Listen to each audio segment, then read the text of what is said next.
Hola, muy buenos días. Hoy tenemos pues el placer de tener a una invitada, a Jimena. Ella es médico psiquiatra, quien nos estará acompañando a hablar de un tema que es muy complejo, muy importante, eh, lastimosamente cada día más cotidiano, que tiene que ver con todo el tema de los trastornos de la conducta alimentaria. Eh, ¿Por qué digo que cada día más cotidiano? Porque aunque los trastornos de la conducta alimentaria pues siempre hemos sabido que tienen una estadística que más o menos se cumple parecida a la mayoría de los países, donde la anorexia se presenta en un 1 o 2% de la población, la bulimia en un 3 a 4% de la población y el trastorno por atracón es un 7 a 8% de la población.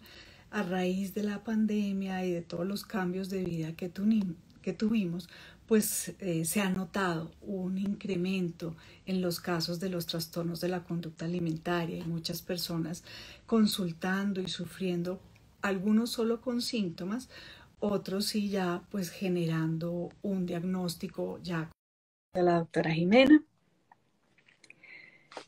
Ya seguramente en un segundito nos Hola aparece. Vicky, Hola, ¿cómo muy buenos días, estás? ¿cómo estás? Muy bien, qué rico tenerte No, por aquí. Muchísimas gracias pues por gracias aceptar a la ti, un invitación. honor. Bueno, pues estaba aquí contándole a nuestra audiencia pues que este es un tema donde pues cada vez se han estado presentando muchos más casos alrededor pues de todas las situaciones que se vivieron por las cuarentenas y demás. Porque ahí pues los hábitos de la conducta alimentaria fueron cambiando mucho. Entonces ya para entrar en materia de hablar del tema, pues voy a hacer la presentación tuya para contarle aquí a nuestra audiencia pues toda esta hoja de vida tuya. Les cuento entonces, Jimena es médico de la Universidad Nacional de Colombia, especialista en psiquiatría en la Universidad Javeriana y realizó un máster en terapia familiar sistémica en la Universidad Autónoma de Barcelona. En la actualidad trabaja con cuadros de depresión, de ansiedad y con trastornos de la conducta alimentaria, trabajando con los pacientes y sus familias. Y aprovechando pues todo este enfoque familiar, pues hemos querido hacer hoy este conversatorio donde digamos que a lo largo de la historia de los trastornos de la conducta alimentaria se ha visto que uno de los focos más importantes, más necesarios, más útiles y que más evidencia tienen, pues es el foco en la familia, ¿no? Es de lo que más se Sí, debe trabajar cuando estamos sí, enfrentando un tema de definitivamente. estos. Todos Yo los entre más veo focos, pacientes, sí, más me convenzo que el pilar fundamental del tratamiento es la familia, es la familia. Esto es aún más cierto en adolescentes, sí, en adolescentes sobra la evidencia. Pero pasa igual con adultos, por ejemplo, con mujeres o hombres adultos. Si la familia no está entendiendo el diagnóstico, apoyándolo, pero además ajustando un montón de dinámicas familiares que de alguna manera fueron las que ayudaron a disparar el diagnóstico o lo mantienen, mm, la paciente puede estar haciendo su mejor esfuerzo, los profesionales, pero siempre es como, nos quedamos como atascados, o sea, la familia es indispensable. sí, porque es que definitivamente el contexto alimentario se mueve gran parte del tiempo con la familia. Así es.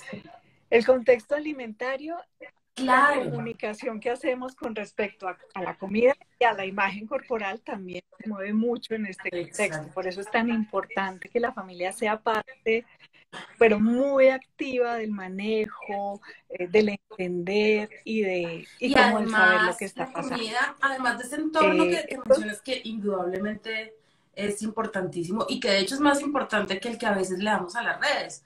Obviamente las redes tienen un rol importantísimo en el desarrollo de trastornos de la conducta alimentaria, pero a veces no nos damos cuenta que lo que hacemos y hablamos al interior de la familia es mucho más tóxico que lo que pasa en las redes. Y es más tóxico todavía más porque pues viene de los seres queridos, lo estamos oyendo de viva voz. Entonces, una cosa es eso y lo otro es que finalmente la comida es un elemento que los humanos utilizamos para expresar nuestros afectos, nuestros sentimientos, nuestras emociones. Entonces, digamos que la comida pasa por ser, además de un nutriente, obviamente lo es un medio de comunicación, es un medio de expresión, y a veces incluso es un medio de educación, a veces es un medio de manipulación. Entonces, si tú te das cuenta, son muchísimas las cosas que tiene encima la comida y la imagen corporal. Entonces, es imposible desarraigarla, digamos, de la vida relacional de las personas, ¿no? Está ahí y significa mucho más que nutrientes entrando o calorías, como lo ven los pacientes, significa mucho más que calorías entrando al cuerpo. Y es que pues todos los eventos de la vida definitivamente están muy marcados alrededor del espacio de compartir con la familia y compartir pues todo el tema alimentario. Quería retomar algo que decías tú y cómo a veces uno en familia genera ciertas comunicaciones que no, pues claramente uno Claro, no quiere hacer claro. daño como parte de una familia, pero a veces no cae uno en cuenta que las presiones que se generan son muy altas. Me imagino que a ti te pasa que los pacientes con mucha frecuencia llegan a la consulta trayendo como una frase que tienen grabada, ¿Verdad? como esculpida ya en la memoria de años Sí, atrás, de que un familiar les dijo, no, mira, es que a las gorditas no las quiere ni la mamá, o es que mira que te estás poniendo como un cerdo, o es que comes demasiado, mira lo que va a pasar. O sea, una cantidad de cosas que son hasta muy culturales y en y cada que a región, en veces cada parte están del mundo dichas hay un tema. desde la buena intención, ¿no? Desde quiero que seas exitosa, quiero que te vaya bien. Y una que noto con muchísima frecuencia últimamente y es quiero que seas saludable. Porque como estamos linkeando este término saludable con cierto tipo de comida, entonces hay muchas veces que la intención es quiero que te cuides, que seas saludable. Y eso en ciertos tipos de personalidades también dispara. O sea, va mucho más allá de la imagen, que claro, es lo más frecuente. Pero sí, yo comparto contigo esa idea de que hay palabras, hay frases, hay momentos que se quedan grabados en la memoria de las pacientes y que son no puedo decir que los desencadenantes, pero sí es como el punto de quiebre para desarrollar un montón de cosas.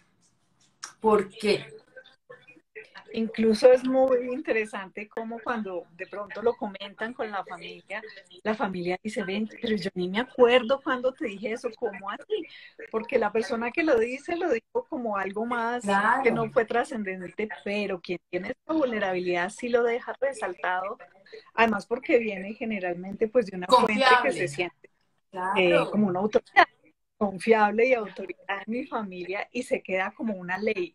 Tengo que seguir esta norma de comer de X manera o de tener este cuerpo de X Y manera para ser incluso pueden ser exitoso. dichas Y, amorosa, y quien lo las dijo ni pueden se haber dicho acuerda. tierna y amorosamente, ¿sí? Como, no sé, linda, se te está saliendo este gordito, muñeca, tienes que cambiarlo. Eso, ahí no hay ningún viso de odio ni nada, pero yo resumiría y es que por más de que vayamos a hablar bien del cuerpo, hablar del cuerpo de otras personas tiene que ser un acto muy bien pensado, en un contexto, perdóname, muy respetuoso, porque deja ese tipo de huellas, ¿no? ¿Sí? El cuerpo es lo más íntimo que tenemos y hasta cuando nuestra mamá nos habla de nuestro propio cuerpo, deja huellas, ¿sí? Marca. Y si a eso le agregamos todos los preconceptos sociales de una imagen corporal estandarizada, eh, pues peor, ¿no? Porque ya no vienen solamente cargados del amor y la buena intención, sino de la obligación de cumplir expectativas, cumplir estándares que son absolutamente imposibles de cumplir, ¿sí? Porque como todos tenemos genéticas distintas. Entonces eso va muy ligado que a veces los papás significan para nosotros como los que marcan el derrotero, la expectativa en todos los sentidos, ¿no? Entonces tú te tienes que casar de esta manera, tienes que graduarte de esto, tienes que conseguir capitalizar tanto, conseguir tanto dinero, tienes que... Entonces, y siempre o muchas veces los hijos queremos cumplir las expectativas de los papás. Entonces, cuando esa expectativa está puesta sobre el cuerpo, sobre cómo debería ser mi cuerpo, pues nos jala muchísimo y vamos a hacer todo lo necesario para tener el cuerpo que mi mamá quiso que yo tuviera o el cuerpo que a mi papá le parece el correcto, ¿sí? Y eso es, no hay nada que jale más y que presione más que esos papás que nosotros introyectamos a los que queremos agradar y a los que queremos complacer, ¿sí?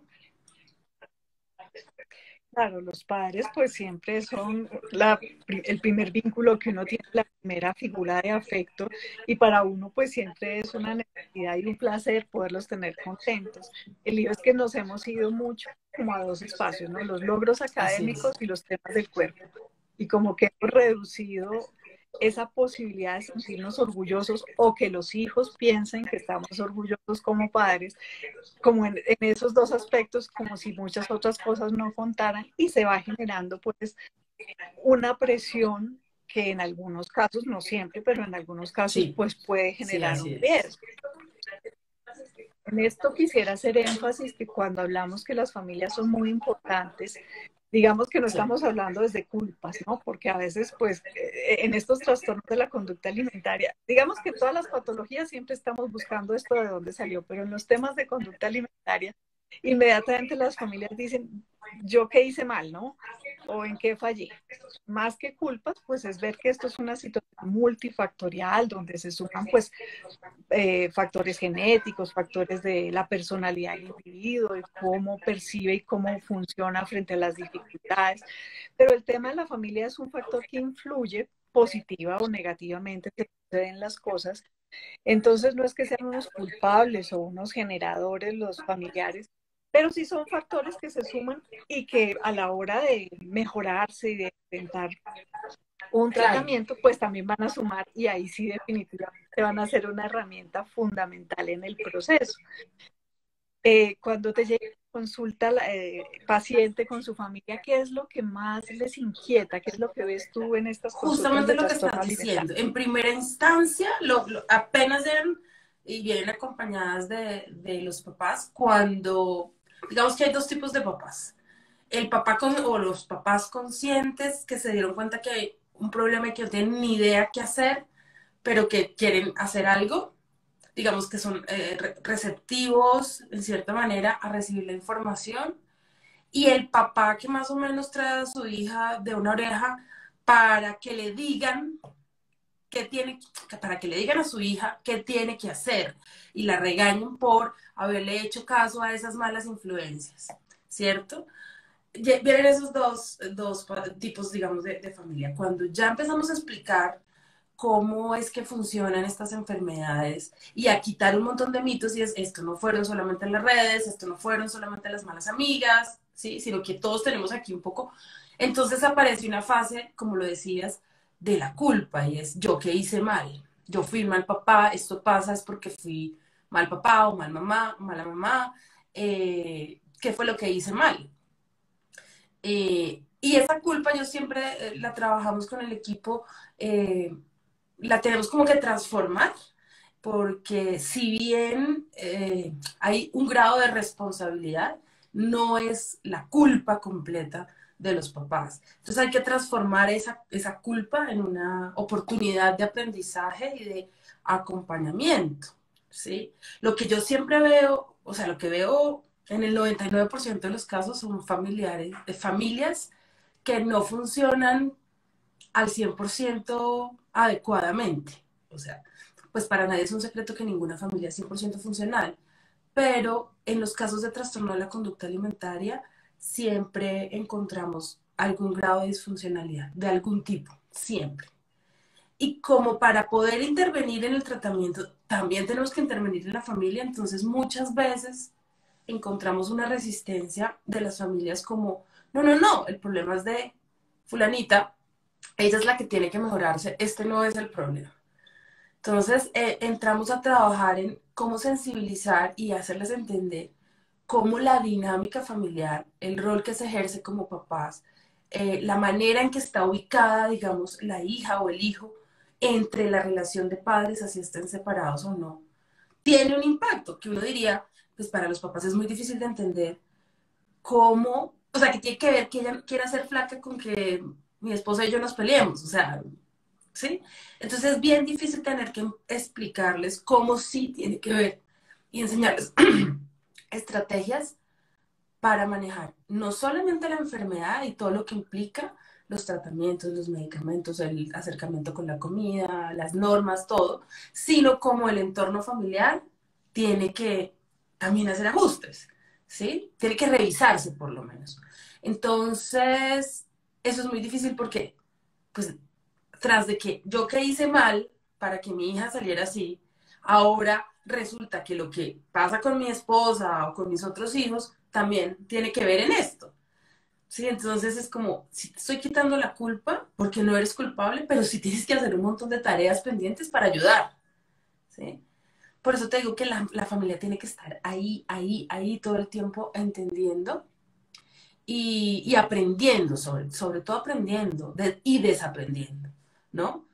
Es pasar del foco de las redes y las amigas a nosotros, es pasar del el foco de las redes, los amigos, la moda, a, por ejemplo, estudiar temas médicos, ¿sí? Porque hay muchos trastornos de la conducta alimentaria que tienen que ver con temas hormonales y temas metabólicos que nunca han sido tratados eh, y que hay que empezarlos a abordar. O también con comorbilidades psiquiátricas. Entonces, esto tú sabes cómo es el tema con la resistencia de las personas a entender las enfermedades mentales. Entonces, bueno, además de que tiene anorexia, tiene un trastorno que es un trastorno depresivo o un trastorno obsesivo. Entonces, también es como un momento, esta niña tiene un montón de cosas, no sé cómo entender todo lo que le pasa y cómo se relaciona lo uno con lo otro. Entonces yo digo, a mí me da pesar de a veces con los papás porque es como si les tiraran un baldado de agua fría y esto es demasiado para mí, yo solamente quería que comieran mejor, ¿no?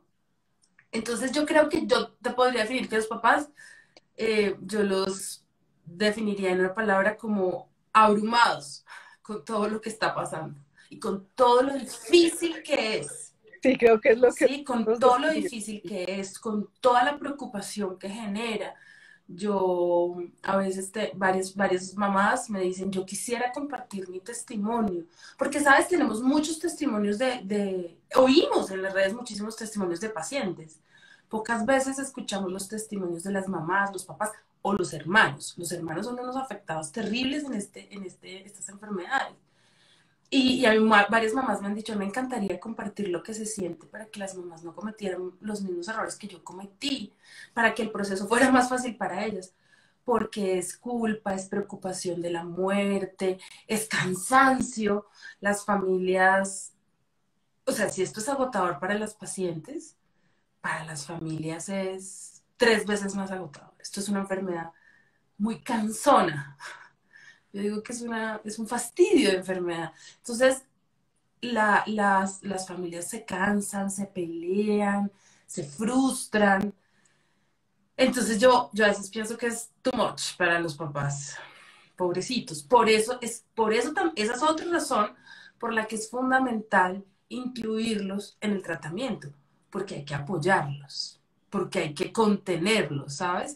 Porque como se empiezan a cansar, se empiezan a deprimir, porque empiezan a aflorar, por ejemplo, problemas de pareja que estaban tapados por la enfermedad o por los hijos, o porque empiezan, otra cosa súper importante, a aflorar secretos familiares que estaban escondidos. Entonces empiezan a pasar tantas, tantas cosas y todo el mundo enfocado en la hija o el hijo terapéuticamente. Alguien tiene que hacerse cargo de todo lo que está pasando con la familia, con los papás. Y te decía ahorita, con los hermanos.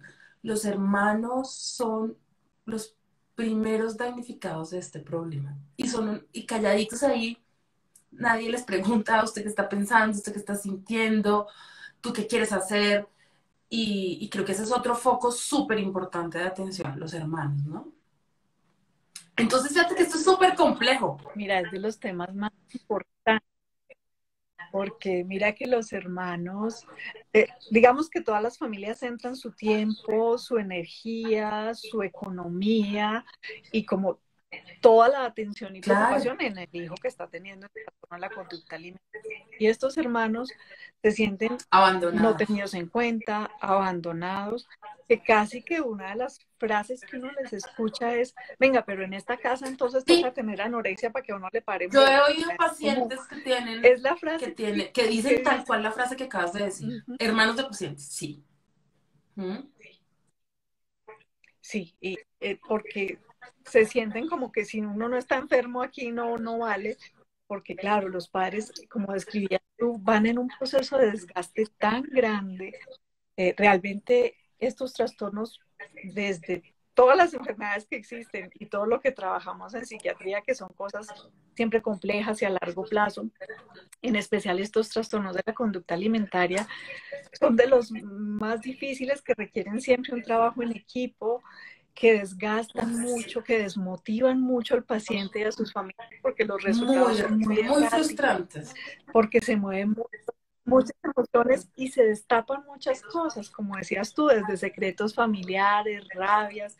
Con mucha frecuencia las familias se fracturan en este proceso, Esto es como una porque avalancha. pues es que no es Es como que solamente ver a empieza el alguien río a externo, desbordarse, desbordarse y exactamente, después es termina una. siendo una avalancha terrible en donde hay demasiados damnificados, no solamente el paciente.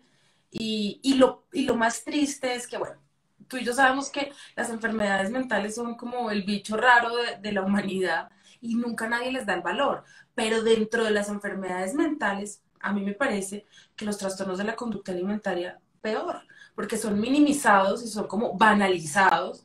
Y es como, ah, esto es un capricho, es que son vanidosas, es que son niñas superfluas. Entonces, peor aún, ¿sí? Entonces es paradójico que algo que comenzó siendo un capricho o una malcriadez, ¿sí? Termina siendo esta avalancha que yo te digo, ¿sí? Es como en qué momento, porque cuando a una persona le dan un diagnóstico de cáncer, todo el mundo ya sabe que viene una avalancha y que va a ser dura, ¿sí? Pero y todo, Y claro, todos se unen como en se esta despliega solidaridad y todo el plan de en esa firmeza contingencia y para listo, que hay que contener. hacer, nos ayudamos, nos repartimos, Uh-huh. nos apoyamos, lloramos, no lloramos, listo. Pero cuando estamos hablando de una enfermedad mental y particularmente de estas, es, no, listos, come, come, come, no, o sea, la avalancha que viene es gigante, nadie está preparado, nadie se la imagina y además nadie la quiere eh, eh, gestionar, ¿sí? Porque ¿cómo puede ser que esto pasó por Uh-huh. este capricho de esta culicagada? ¿No? Entonces, eso, es que todo esto es como un bucle. Termina generando una culpa terrible en la niña y es Incluso, toda esta avalancha horrible es por mi culpa. ¿Sí? Yo pude evitarlo. Yo oigo con alguna frecuencia en las redes estas pacientes o estas influencers que hablan de la recuperación y que dicen como a otras personas, oye, no te metas en esto. Y a mí me da un poquito de incomodidad porque es que nadie elige meterse en esto. ¿Sí? O sea, no es que yo deseo enfermarme, yo elijo tener bulimia, yo elijo tener anorexia, nadie elige esto. ¿Sí? Pero la concepción de la persona que lo está, de la que lo está sufriendo sí es, yo me metí en esto. A mí, ¿quién me mandó a meterme en esto? Por culpa de que me metí en esto, está pasando todo esto. Entonces, peor, entre más culpa yo tenga, más síntomas alimentarios tengo, más síntomas depresivos tengo. Entonces, esa es una bola de nieve gigante que no para y que yo creo que se puede, y eso digamos es como la motivación y creo que en eso estamos alineadas tú y yo, y creo que una buena forma de que esas bolas de nieve no sean tan grandes es informando, es educando, ¿sí? Todos de alguna u otra manera tenemos alguna información del cáncer, entonces que es mortal en ciertos casos, que hay que usar quimioterapia, que se le cae el pelo a la gente, que duele, que, bueno, ¿sí? Entonces todos más o menos sabemos qué es lo que pasa cuando a alguien le va a dar cáncer, pero casi nadie sabe qué es lo que pasa cuando a alguien le dicen tiene anorexia o tiene bulimia. Entonces yo creo que en la medida en que estemos más informados a todo nivel, los pacientes y sus familias, va a ser más contenible esa avalancha, porque ya sé cuál es el terreno, en qué me estoy moviendo. Algo lo minimiza, ¿sí?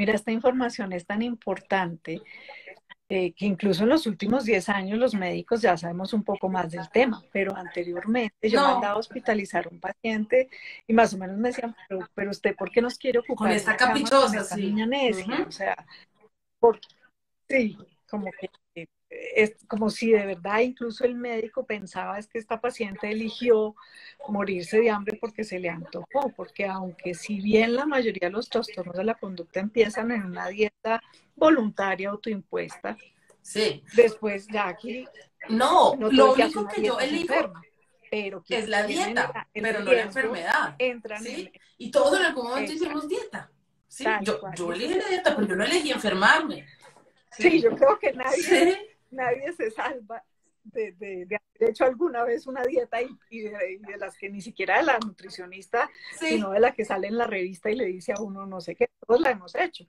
Pero al que se le pega la aguja, que tiene esa vulnerabilidad, que esa es una de las cosas más importantes, ¿no? Se eligió la dieta, pero no se eligió la enfermedad. El que se le pegó la aguja era porque era vulnerable y entró en una enfermedad, tenía unos factores de riesgo. Entonces, antes incluso los médicos ni siquiera se tenía esta claridad. Ya en esto se ha avanzado en la parte, digamos, de que el personal de salud ya lo entiende, ya lo concibe como una enfermedad. Digamos que ahora nos toca como seguir concientizando mucho más sí. ya a la comunidad en general, ¿no? De que son trastornos, que son enfermedades que no son voluntarios y que requieren tratamiento. Ahí vamos, porque todavía ya se reconoce un poco más como enfermedad. Sin embargo, en las familias a veces por este temor a no saber cómo manejar, a veces se pierde Sí, un poco de sí, tiempo en sí. el abordaje, porque intentan, no, pues Come un tú poquito mejora la más, comida, sí, come pues un come poquito un más poquito y más. ya.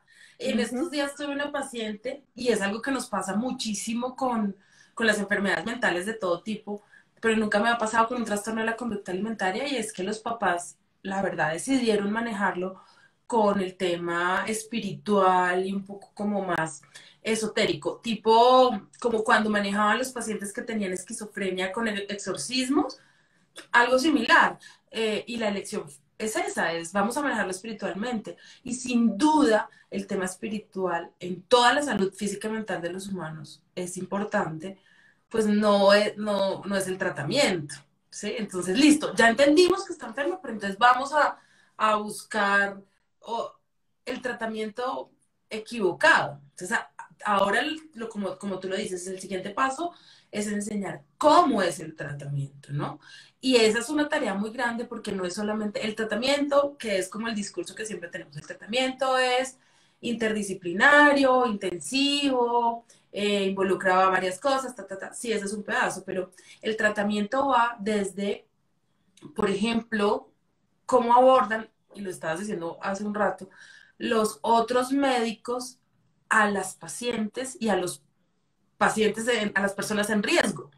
¿Sí? Entonces, cuando yo voy al ginecólogo, ¿cuál debe ser el lenguaje que el ginecólogo tiene refiriéndose a mi cuerpo, a mis hábitos de alimentación, a un montón de cosas que pueden ser disparadores o que pueden ser factores de recaída? Entonces, yo tengo, por ejemplo, muchísimos casos de pacientes que van bien en su proceso, se van recuperando, los médicos ya saben, entienden que la enfermedad existe, pero le dicen entonces que tienen un ovario poliquístico y que la única opción que hay es bajar de peso y no comer carbohidratos.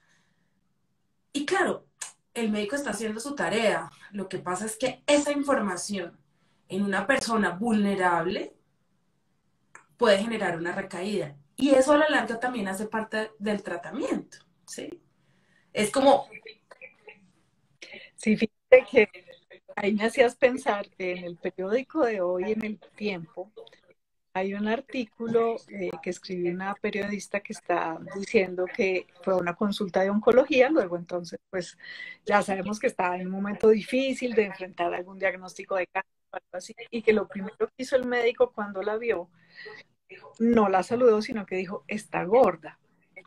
Entonces describe ella pues en el artículo pues tras del susto que trae ella de que le van a decir que tiene un cáncer y demás, pues este recibimiento, que ya después el médico le explicó que era que él estaba preocupado porque pues al estar con un problema de peso, el pronóstico es más difícil, si hay que operarla, la recuperación es más difícil, Claro, todo eso es cierto, pero cuando se dice como y se vota de esa manera, si la persona ya tiene una vulnerabilidad, que ya viene preocupada por una enfermedad, puede entrar en Claro, un tema obsesivo de que entonces si no pierdo peso nunca me voy claro, a o es aliviar culpa mía el o no hay cáncer por opciones. haberme dejado Sí. engordar. Sí, no, terrible. Eso pasa Ujú. con muchísima frecuencia y es, claro, el peso es una de las variables de la salud de las personas, pero más que el peso son los hábitos alimentarios. ¿Sí? Hay gente que tiene sobrepeso y come divinamente, divinamente, come mejor que cualquier persona fit. Entonces, el peso es un indicador o una variable mejor dentro de la salud, pero al peso le hemos dado demasiado peso como factor definitorio de salud y no todas las enfermedades son producidas por un sobrepeso, ni todas se curan bajando de peso, no. En cambio, muchas enfermedades mentales sí se desatan cuando pensamos en el peso.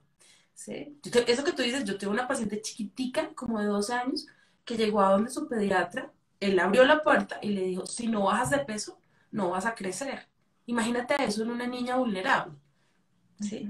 O pacientes que ya están recuperadas y van a sus controles médicos normales y los médicos, igual pienso, sin mala intención, también nos formaron así, esa es la formación académica que nos han dado, hacen comentarios o se centra, a mí me parece chistoso que uno va a veces a citas médicas y el examen físico médico se centra en dos cosas, la tensión arterial y el peso. Y cuando yo estudié medicina, o sea, más o menos yo tuve un semestre completo de cómo es la semiología, o sea, el examen físico es una cosa muy completa, ¿sí? Y si yo voy no sé, porque me duele un oído, tensión arterial y peso, sí, hay que hacerlo, pero hay muchas más variables. El peso no es tan importante en la salud como nos lo han dicho. Entonces, esa es otra tarea, desmontar eso. Y claro, Claro, porque claro, desde el acto médico se le pone mucho ojo al peso, entonces exacto. en las familias también el tema de la comunicación, del ideal, de si lo haces bien, de lo que decías tú, si eres saludable, entonces Exacto. tienes que hacer X, Y, ¿no? Y ahí pues, se nos ha ido como desviando un poco el camino hacia Sí, un si a mí tema el de riesgo. pediatra de mi hija me dice que no puede comer azúcar bajo ninguna circunstancia, porque si no, porque si come azúcar no va a crecer, pues yo como mamá que quiero que mi hija esté bien y sea saludable, mejor dicho, pongo los dulces como si fueran un veneno en la casa. No estoy actuando mal, estoy haciendo lo que me dice mi médico. Pero cuando me pego tanto, tanto de eso, y yo como hija no quiero preocupar a mi mamá eh, por mi salud, pues yo le hago caso. ¿Sí? Ahí no hay ni mala intención, ni lo único que hay es desinformación. Y yo no sé cómo se diga, es como falta de precaución. Y es que las recomendaciones médicas, sociales, incluso las recomendaciones de la moda, para no ir más lejos, nunca son genéricas, nunca son para todo el mundo. Cada recomendación en todas las áreas de la vida es particular para cada realidad, ¿sí? Pero cuando nos queremos pegar de esas recomendaciones, familiar, socialmente, ahí es donde nos equivocamos. Por eso yo pienso que sí, tenemos que quitar esa culpa de las mamás malas a mamás que estamos en una sociedad en Ujú. donde estamos desinformados y queremos cumplir estándares incumplibles. Entonces todo eso se revuelve con las emociones que hay en una familia, con las emociones que hay al interior de una pareja y eso es una bomba, ¿no? Entonces, como resumiendo este foco hacia las familias, hablemos primero como de cómo puede ser esa comunicación eh, asertiva y adecuada dentro de la familia para disminuir pues todos estos riesgos, que yo diría pues primero, como lo que decíamos al inicio de nuestra charla, no enfocarnos en que el éxito está realmente en una apariencia física o un resultado del colegio y como encontrar otras maneras de resaltar lo positivo y de describir a las personas y de alabarlas y de sí, demostrar como la admiración que no solamente sea si perdiste peso o si tienes más o menos arrugas o si la apariencia física se ve de una manera. otra. Ese sería pues como uno de los factores muy importantes en la comunicación. Mira, ¿Qué más podrías hay, agregar tú para las hay algo familias en la prevención? que para los papás a veces es difícil de entender, es la comunicación y la expresión emocional, que uno diría, pues no tiene nada que ver con que coma o con que quiera ser gorda o flaca, pero resulta que como estas enfermedades tienen una raíz en lo emocional, en lo afectivo, resulta tener demasiada importancia el manejo y la gestión emocional. Entonces siempre les digo a los papás que así como les enseñamos normas de educación, así como los llevamos al colegio, es función de los papás enseñarles la gestión emocional y la expresión emocional. Entonces, y para eso es indispensable trabajar en la propia gestión emocional de los papás, ¿sí? Para ser un adecuado ejemplo. Entonces, eh, yo trabajo mucho en cómo los papás expresan al interior y al exterior de la familia asertivamente sus propias emociones, ¿sí? Por ejemplo, si estamos en familia y por alguna razón me enojo y me paro de la mesa y dejo la comida servida porque me enojé y me fui, estoy transmitiendo inconscientemente un mensaje de cuando estás enojado, no comas.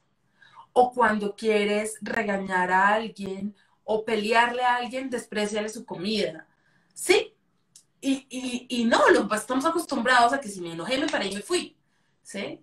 Eh, y no solamente lo que tiene que ver con la comida, los papás tienen que empezar a aprender a poner sus límites emocionales para que sus propias hijas lo puedan hacer.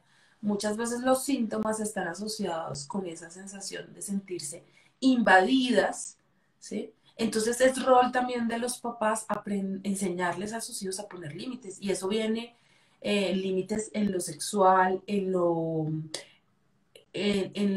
por ejemplo, en los adolescentes, cuando empiezan a tener esta necesidad de tener un espacio propio, con una privacidad, con una intimidad, es cómo manejar ese proceso gradual de desapego de los niños chiquitos que dependen todo el tiempo de nosotros, a los que van creciendo y necesitan un espacio, y cómo yo les enseño a que ellos hagan respetar su espacio, pero mantengo como papá el cuidado de ellos. ¿Sí? ¿Cómo voy definiendo esos límites al interior de la familia? ¿Cómo voy, a pedir lo que necesito?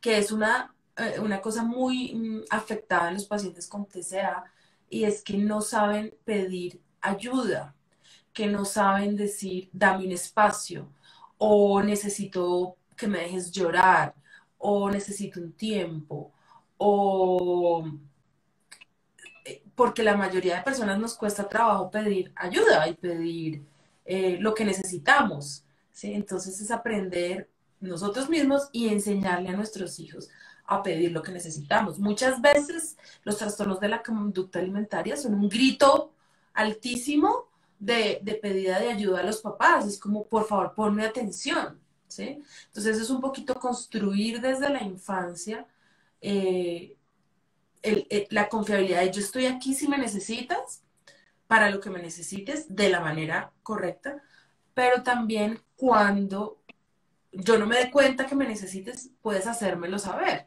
¿sí? Entonces pues eso es un montón de cosas que después termina uno teniendo que adaptarlas al estilo familiar, porque si no caemos en lo que yo te estaba diciendo antes de las recomendaciones genéricas, y es hay ciertas recomendaciones genéricas que tienen que adecuarse al estilo familiar, porque no es lo mismo una familia de papás jóvenes que una familia de papás mayores, o papás separados, o familias reconstituidas, cuando se juntan los hijos del uno con los hijos del otro, o no es lo mismo una familia costeña que una familia paisa, ¿sí? No, hay muchas cosas que ir adecuando de acuerdo a las características de la familia, para aprender a comunicarnos emocionalmente, aprender a respetar y validar las emociones del otro. Porque, por ejemplo, es muy frecuente que los papás le digan a los hijos, ay, no llores por eso es una bobada. Entonces resulta que el cerebro humano tiene la necesidad de sacar sus emociones por algún lado. Lo más natural es llorar, por ejemplo. Pero si mi papá me dice que llorar no se puede, entonces pues lo tengo que sacar por otro lado. Cortándome, dejando de comer, teniendo un atracón, vomitando, ¿sí? Entonces es aprender a canalizar. Si ahí pasa mucho como el síntoma es una manera de decir aquí estoy, Yo yo siento. existo, no me... Mm. Y eso es lo Ajá. que es difícil para los papás entender, porque, o sea, ¿qué tiene que ver que esté vomitando con que está triste? O con que está ansiosa. Claro, eso es bien, como así, no tiene nada que ver, pues que no vomite y ya. No, pues resulta que muchas veces el vómito se convierte como en un llanto. Así como que yo vomito y entonces Una como que manera de ya me llorar. alivié, como si me lavara. Eso es muy difícil de entender, pero así funciona. Entonces, si yo le viabilizo a mi hijo o a mi conocido con TCA formas de expresar emocionalmente, probablemente no va a tener que utilizar formas autolesivas de expresar lo que siente. ¿Sí? Entonces, es enseñarles Sí, el tema del lenguaje, las emociones, del comunicarse, el validar, el el entender, preguntar. el preguntar, porque a veces da mucho temor preguntar, incluso pues a veces en los trastornos alimentarios también se puede dar las Ujú. ideas suicidas y cometer suicidio. Los papás les parece que hablar del tema Y es no, como inducirlo y no, hay que preguntar, ¿has pensado, te quieres morir? ¿Has pensado cómo matarte? O sea, no debe estar preguntando porque ese preguntar es lo que permite empezar a entender y a descubrir qué es lo que se incluso está aprender presentando. a preguntar, ¿no? Que es una tarea, porque siempre hacemos preguntas estándar que no nos dan, que no nos abren el camino de la información, ¿no? Entonces, ¿estás mal? ¿Cómo estás? Y resulta que precisamente Ujú. como la expresión emocional es lo que está afectado, pues es muy difícil que alguien que está mal pueda a veces sacar si estoy triste, estoy enojado, tengo nervios, ¿no? Entonces hay que de alguna manera aprender estrategias familiares de preguntar y es, te noto triste, ¿es verdad eso o me lo estoy imaginando? ¿Hay algo que te esté preocupando? O por ejemplo, esta situación que pasó, ¿te molestó? Que es mucho más, abre muchas más puertas que decir, ¿cómo estás? ¿Mm? Porque, Y además, pues bien, el joven va a contestar todo bien y entonces como no queremos entrar a explorar está más, uno bien. dice, ah, no, pues todo está tranquilo, no hay nada de qué preocuparse. Sin embargo, en el fondo uno siempre sabe que hay algo más, solo que no está, no se siente listo para abordarlo. Entonces, definitivamente el tema de la gestión emocional es una de las áreas más importantes para trabajar en el bienestar de una familia y como prevención, no solo en trastornos de la Uh conducta -huh. alimentaria, sino de muchos. Yo añadiría, bueno, también en los hábitos de alimentación, primero, pues ojalá comer en familia, pues la mayor cantidad de espacios que se puedan para acompañarse, expresarse, conocerse, también en esos espacios, porque a veces las familias no se conocen, Total, conviven, mas total. no se Y conocen. fíjate que en cuanto al Y tratamiento, comer en familia es súper importante porque permite regular una cantidad de síntomas que ocurren mientras estás comiendo, como por ejemplo los rituales al momento de comer. Cuando tú estás comiendo solo, puedes secar la grasa, partir en pedazos pequeñitos, masticar 1000 veces, mientras que cuando tienes un entorno social, eso te ayuda a regular eso que también son síntomas y un montón de muchos más, que hace parte del tratamiento. Desenfoca esa angustia que para las familias es muy difícil de entender, esa angustia de enfrentarse a la comida, si yo estoy conversando, si yo estoy distraída, hace que sea mucho más fácil comer. uh-huh. Pero claro, en unas buenas condiciones, porque cuando en la comida empezamos a hablar de lo caro que está haciendo el tratamiento, de la pelea que tienen los papás, de... Entonces lo que hago es cargar emocionalmente más el momento de comida y en peor. Pero si genero un adecuado momento de comida, es muy útil, muy, muy útil. Mira, y ahí es súper importante lo que modelamos, ¿no? Porque muchos de mis pacientes, una de las quejas que tienen es, ay, pero ¿para qué vamos a comer juntos si mis papás o ven el noticiero o no dejan Ajá. de hablar por celular? Sí, Entonces, pues estamos modelando como que esto no es ni tan importante, es como un tercer plano, por allá más importante el trabajo, la situación del mundo, etcétera, etcétera. E incluso la familia también pasa a otro plano porque no hay ni siquiera la posibilidad de estar comunicándose entre el núcleo, ¿no? Entonces eso es súper fundamental, claro, como un para buen todos, hábito de que es vida, útil ¿no? para todos los miembros de la familia y útil mental y físicamente, ¿no?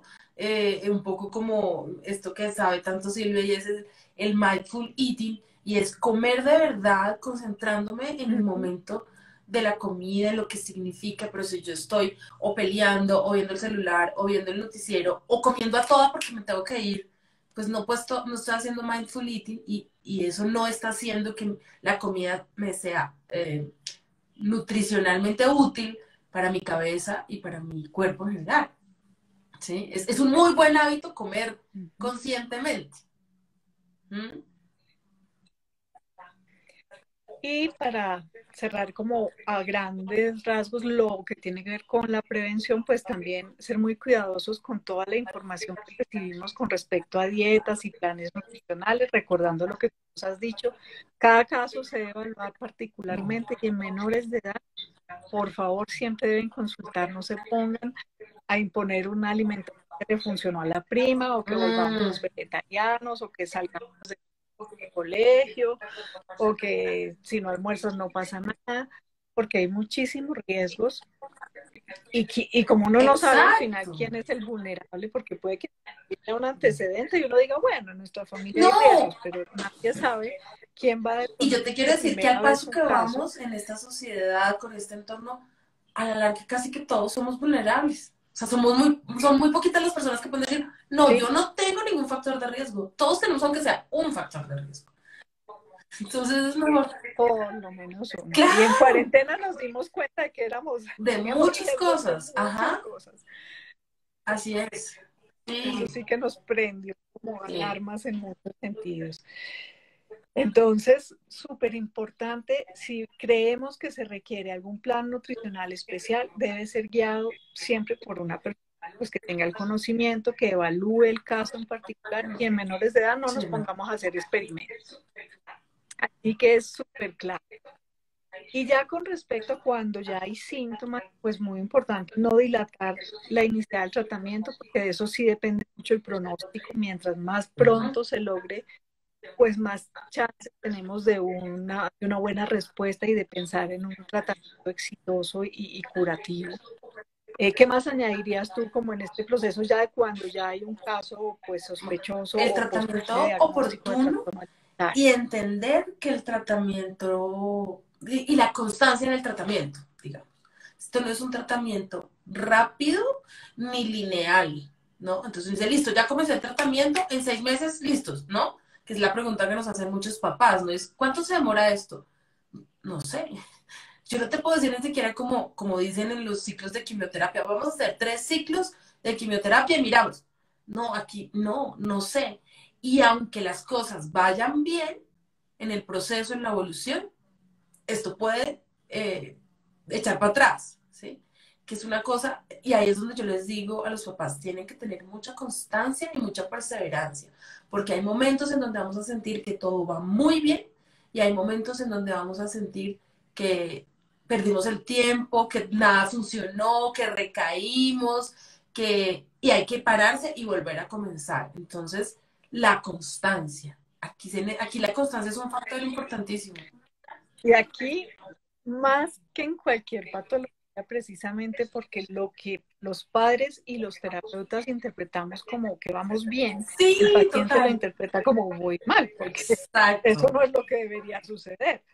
Y ponen el freno de mano inmediatamente, o sea, apenas hay un punto positivo, o porque le dijimos, mira, tu temperatura se mejoró, tus exámenes de laboratorio también, se te ve mejor, subiste 1 gramo, el paciente siente, oh no, esto no es lo que mi enfermedad me dice, que yo no puedo estar en eso. Entonces inmediatamente echan de para atrás en esa reversa y es ahí donde uno tiene que estar preparado a que esto es parte del proceso, que no es que el paciente no se vaya a mejorar en algún momento, pero estos ires y venires que decepcionan y que desgastan, como hablábamos hace un rato a las familias, son lo más esperado y son casi que inevitables en todo De esto que acuerdo, está sí, sí, sucediendo. constancia y paciencia y fe, esperanza, ¿sí? Sí, no, Sí, sí, no perder esa esperanza. Un sí, 60% de los casos de los trastornos de conducta alimentaria se pueden recuperar y pues es un buen claro. porcentaje que hay que apostarle y mientras temprano sea, pues más chances tenemos de Y lograr yo tengo la esas. esperanza de que ese porcentaje crezca, porque como ahora estamos estudiando más y sabiendo más, yo creo que vamos a aprender mejores estrategias de tratamiento, entonces yo creo que cada vez vamos a lograr que la recuperación, claro, no podemos garantizar el 100%, pero sí yo creo que cada vez vamos a lograr más y más, porque es que antes estas enfermedades no se estudiaban tanto, ahora sí. Entonces, Sí, entonces yo creo, sí, yo tengo como esperanza de que las cosas pueden incluso ser mejores, entonces, paciencia y constancia es lo que yo les digo. definitivamente eso es clave con este trabajo en equipo, que siempre es en equipo. Es muy clave pues que los padres estén preparados a esto, ¿no? Que se requiere un equipo que tenga pues una comunicación, porque pues puede que tú tengas varios personas que manejen el tema, pero que si no van en una misma dirección, Sí, también va eso a que ser estás difícil pues diciendo es que súper logremos unas coherencias. importante porque muchos papás, yo creo que por desinformación, lo que dicen es, bueno, yo ya le llevé al psicólogo ahí ya, y resulta que eso es como si yo tuviera COVID y me tomara una agüita de moringa. O sea, de pronto me mejora un poquito el malestar, pero en realidad no. En realidad esto es un tratamiento que requiere muchas cosas y que con pañitos de agua tibia lo único que hace es que tiende a cronificarse. Y lo que tú dices es muy importante. A veces dicen, no, pero ya tiene la psicóloga de siempre y entonces la psiquiatra la EPS y usted es nutricionista. Eh, pues sí, a veces toca, porque no hay otras formas, pero lo ideal No, y lo que nos toca. garantiza más opciones de recuperación, sí es que las personas del equipo tengan dos características. La primera, que sepan de esto, ¿no? Porque pues no muchas personas lo manejan bien.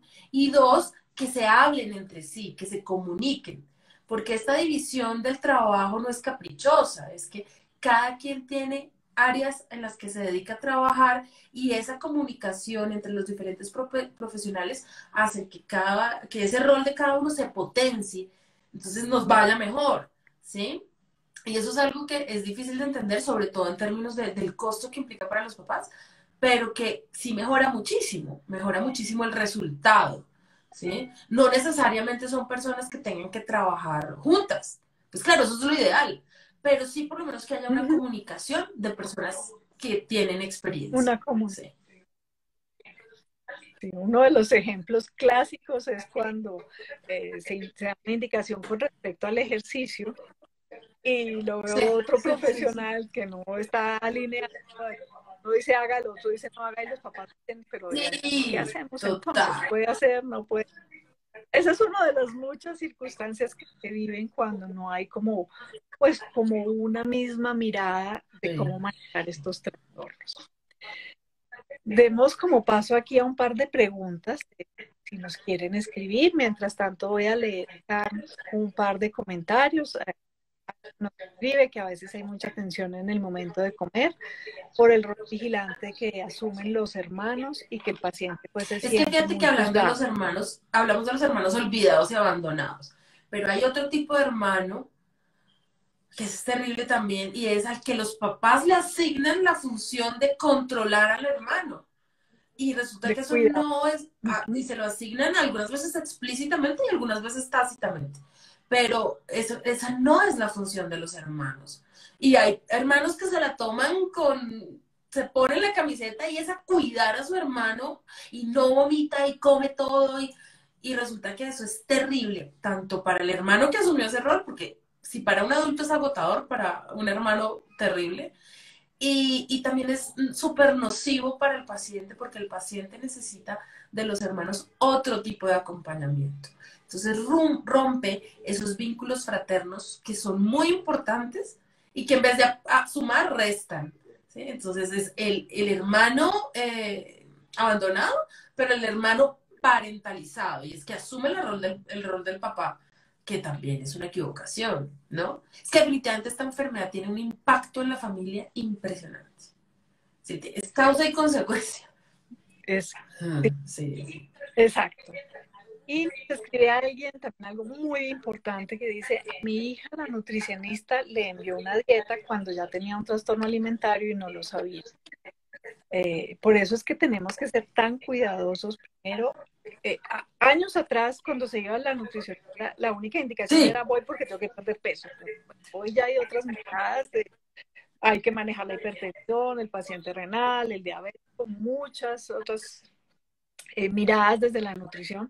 Sin embargo, con los menores de edad hay que ser muy atentos porque sucede lo que tú dices, que porque el ovario poliquístico, que por la hipoglicemia, que por mil situaciones médicas a veces se hace una indicación que no queda muy claro qué es lo que hay en el trasfondo y se alimenta un trastorno de la conducta alimentaria.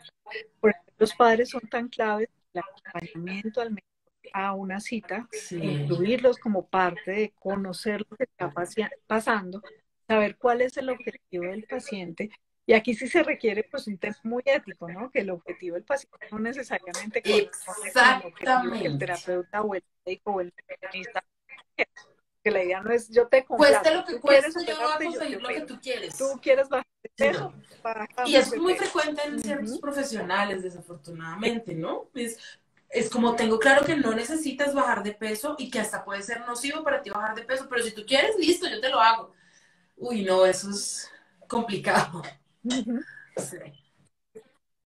Sí, y mucho más porque pues todos los jóvenes en esta urgencia de acomodarse a un molde y de sentir que es lo que les va a permitir ser exitosos, pues van a una cita de nutrición es pidiendo eso. Yo no estoy pidiendo quiero estar bien, no, quiero bajar de peso.